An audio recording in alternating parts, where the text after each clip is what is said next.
저는 오늘 집 근처에 있는 대학교 캠퍼스 안에 잠시 나와봤습니다. 코로나 바이러스 이후에 그렇게 활동할 수가 없는 상황인데 이쪽 학교 캠퍼스는 그래도 오픈이 돼 있고 학생들은 없고 교수들도 없고 여기 아무 다니는 인적은 없지만 일하는 사람들 몇 분 있고 온 학교가 텅텅 비어 있어요 지금. 그래도 그 주민들한테는 오픈을 해서 여기서 걸어 다니는 사람도 있고 뭐 그렇지만은 거의 사람이 없는 상황입니다. 이렇게 아름다운 캠퍼스 또 제 뒤에 있는 그 나무나 이런 건물들 이런 모습들을 보면 그렇게 멋있을 수가 없고 아름다울 수가 없습니다. 그런데 갑자기 그런 생각이 들더라고요. 이런 아름다운 장소에 사람이 없으니까 너무 썰렁한 거예요. 그리고 이런 아름다운 이 화초나 이 나무나 이런 꽃들의 모습도 그렇게 돋보이는 것 같지 않습니다. 참 이상한 거예요, 그죠? 여기에 사람이 있어야 되는데, 그래서 하나님도 모든 것을 창조하신 다음에 6일째 날 마지막에 인간을 창조하시고 특별히 인간에게는 다른 피조물에게는 없는 독특한 것을 선물로 주셨어요. 그게 뭐냐면 하나님의 생기, 생명을 불어넣었다. 성경은 그렇게 얘기를 했습니다. 이 세상에 어떤 피조물에게는 하나님의 기운이 없어요.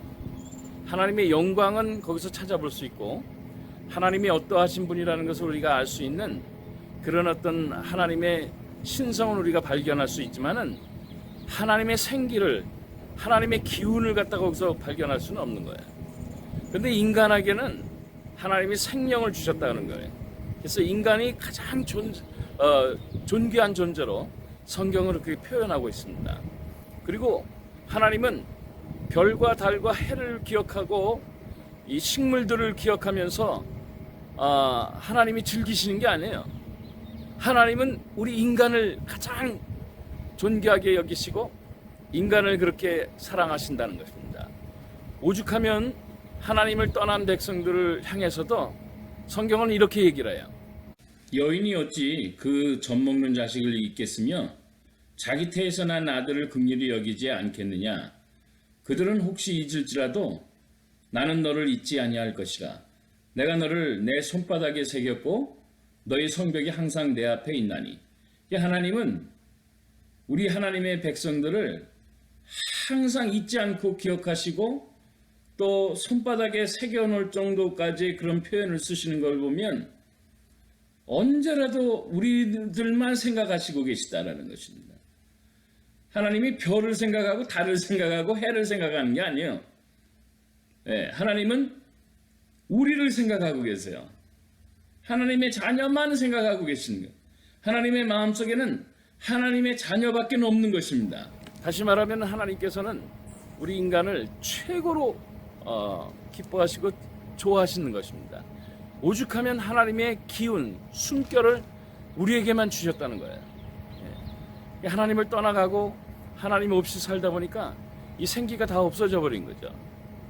그런데 하나님 앞에 다시 다 돌아오면 이 세상에서 인간은 가장 존귀한, 하나님 다음으로 가장 존귀한 피조물이 되는 것입니다. 그래서 성경은 뭐라고 얘기를 하냐면 예수 그리스도 통해서 우리를 생기를 다시 회복시켜 주시기 위해서 영접하는 자 곧 그 이름을 믿는 자들에게는 하나님의 자녀가 되는 권세를 주시고 회개하는 자마다 하나님께서 성령을 선물로 다시 주시겠다, 회복시키시겠다, 그렇게 얘기하셨습니다. 다시 말하면 하나님이 이 세상 어떤 피조물보다도 가장 존귀한 자로 우리를 다시 회복시키겠다는 거예요. 비록 하나님을 떠나갔어도, 하나님을 거부했어도, 하나님이 싫다고 막 그냥 떠나갔었던 그런 인간들에게 다시 초대장을 보내신 겁니다. 그래서 예수 그리스도 안에서 우리가 하나님을 다시 만날 수가 있습니다. 왜? 그분은 우리의 죽음을 문제를 해결하신 유일하신 하나님 본체시기 때문에 그렇습니다. 죽음의 문제를 해결하시는 것은 하나님 스스로 한 분밖에 이 세상에 어떤 피조물에도 없다는 사실입니다. 그래서 하나님은 성자 예수님을 통해서 우리가 하나님의 자녀로 다시 회복하면서 하나님의 생기를 다시 받기를 원하시는 거예요. 오죽하면 다윗과 같은 사람들은 이렇게 얘기했습니다. 하나님이여, 내 속에 정한 마음을 창조하시고 내 안에 정직한 영을 새롭게 하소서. 나를 주 앞에서 쫓아내지 마시며 주의 성령을 내게서 거두지 마세요. 주의 구원의 즐거움을 내게 회복시켜 주시고 자원하는 심령을 주사 나를 붙들어 주세요. 그렇게 기도하는 것이었습니다. 하나님의 성령을 제발 내게서 거두지 마세요 라고 간절하게 부탁하는 것이죠. 그래서 죄된 그의 삶을 회개하고 다시 돌이켜서 하나님의 성령 생명에 대한 그 삶을 자기는 포기할 수 없다, 그렇게 고백하는 것입니다.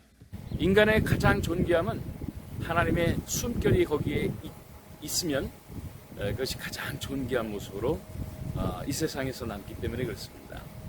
세상 사람들은 인간의 모습을 공부를 많이 한다든가 지위가 높아진다든가 돈을 많이 쌓는다거나 뭐 아름다운 미모를 가꾼다든가 뭐 그런 것들을 통해서 인간이 존귀하게 된다, 그렇게 생각을 하는데 성경은 그렇게 얘기를 하지 않아요. 오죽하면 인간이 존귀한 모습을 찾다가 이런 표현까지 했으니까 꽃보다 남자다, 꽃보다 여자다, 이제는 꽃보다 할배까지 나왔어요. 물론 그 프로그램의 배경에는 인간의 존귀함에 대해서 거기서 표현하려고 했지만은 꽃보다 존귀한 것이 아니에요. 우리는 꽃보다 무슨 뭐 비교, 이 세상의 피조물과 비교를 할 수 없는 하나님의 절대적인 사랑을 받는 그러한 존재들이라는 것입니다.